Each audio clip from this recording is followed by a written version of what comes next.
Bismillahirrahmanirrahim. Assalamualaikum warahmatullahi wabarakatuh.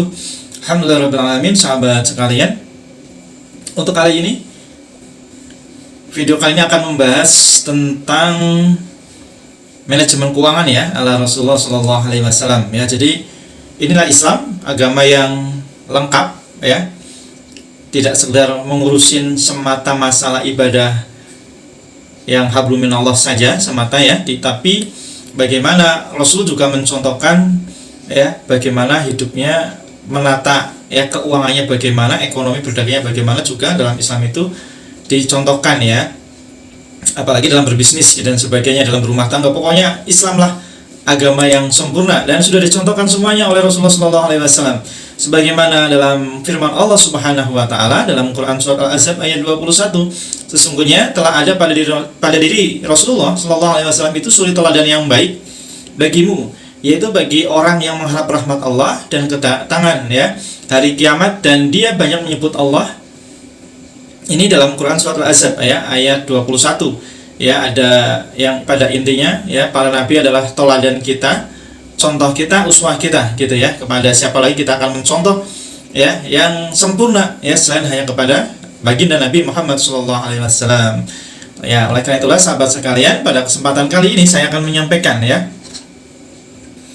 manajemen keuangan ala Rasulullah SAW, dan ini saya ambil dari berbagai macam sumber, termasuk adalah websitenya financialku.com ya, bersumber dari sana.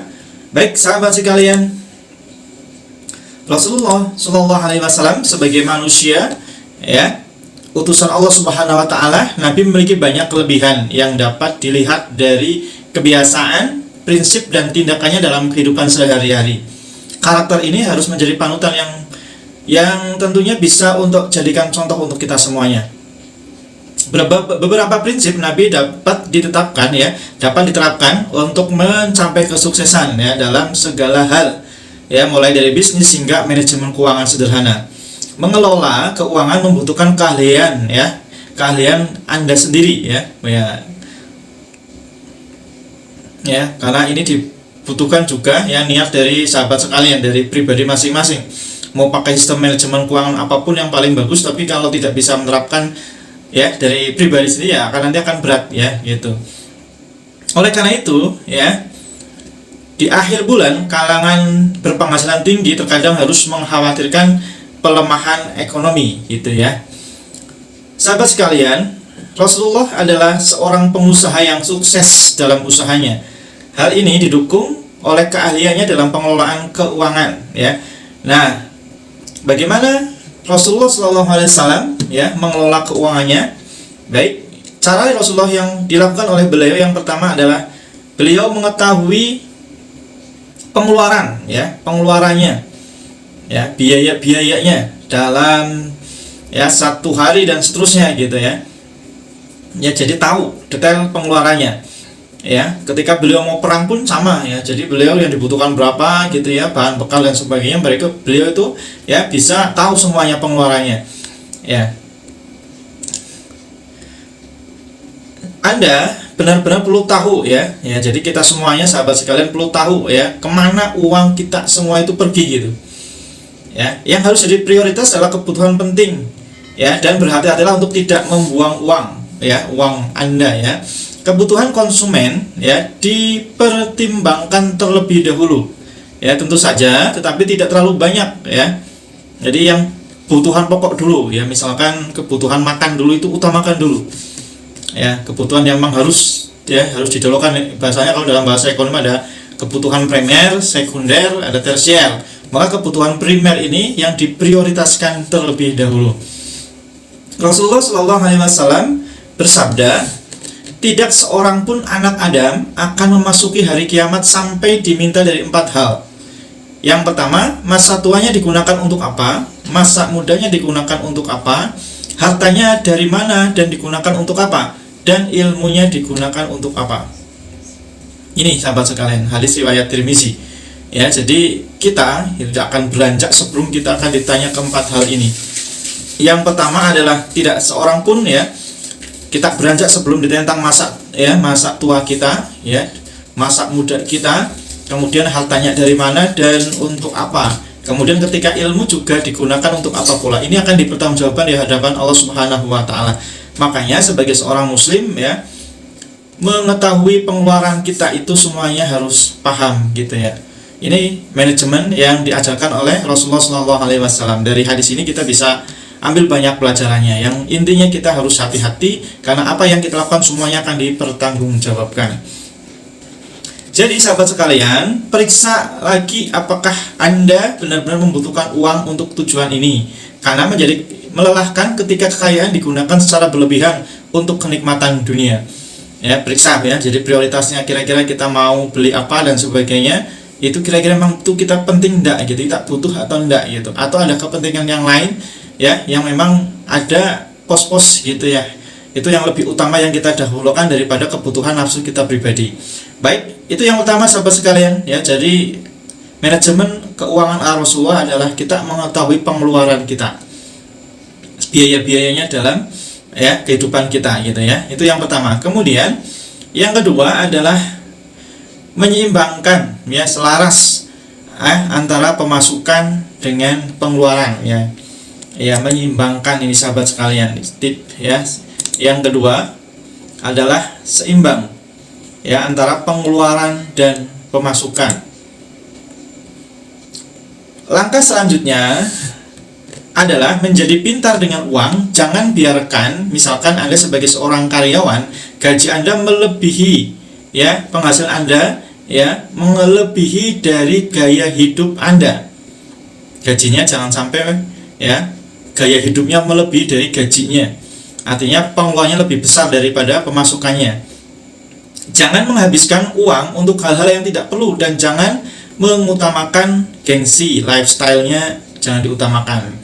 Ya, kayak hindari melakukan pembayaran berkali-kali yang berujung pada penumpukan utang.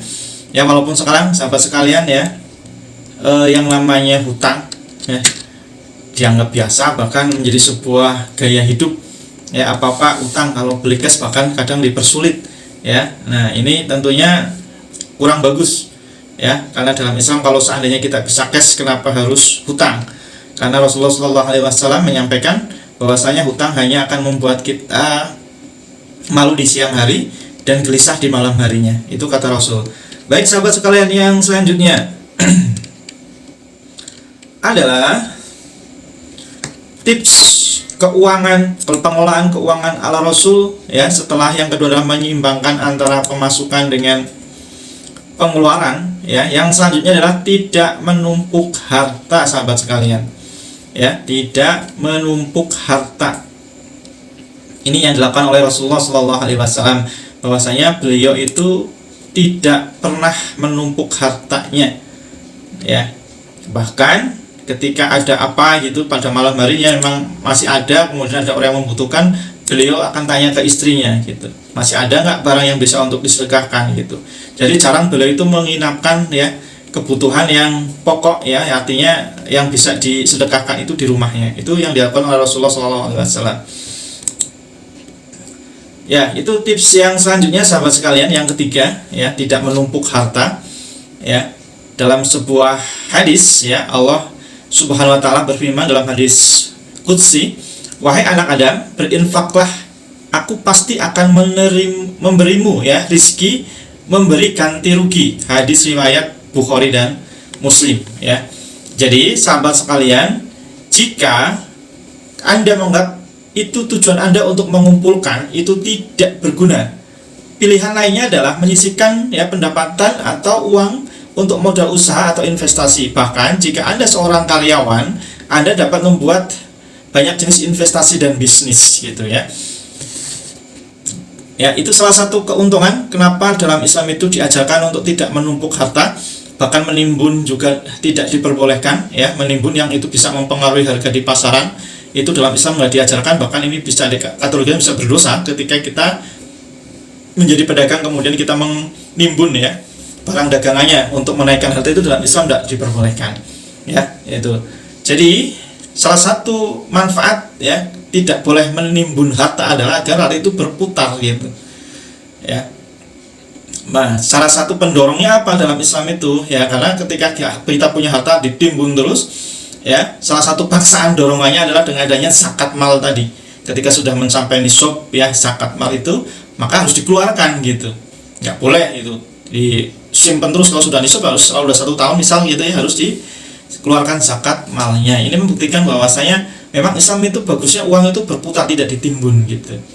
Bahkan ya nanti di materi yang selanjutnya di bagian setelah ini ada juga perintah yang lainnya. Baik, itu yang ketiga sahabat sekalian. Yang ketiga ya, tidak diperkenankan dalam Islam itu untuk menimbun harta ya, apalagi ketika saudara sekitar kita membutuhkan kemudian kita tak peduli, wah kita nanti bisa jatuhnya dosa gitu ya. Kita tidur dalam keadaan kenyang sedangkan tetangga kita masih kelaparan, nanti kita berat tanggung jawabannya di hadapan Allah Subhanahu wa taala. Kemudian sahabat sekalian, untuk tips yang selanjutnya manajemen keuangan ala Rasulullah adalah yang keempat adalah berdagang. Ya, dalam sebuah hadisnya Rasulullah SAW bersabda, hendaklah kamu berdagang karena di dalamnya terdapat 90% pintu rizki. Hadis riwayat Imam Ahmad gitu. Jadi spesial ya, memang berdagang itu ada perintah dari Rasulullah ya. Makanya tidak sedikit ya, walaupun tidak sedikit para nabi juga melakukan ini.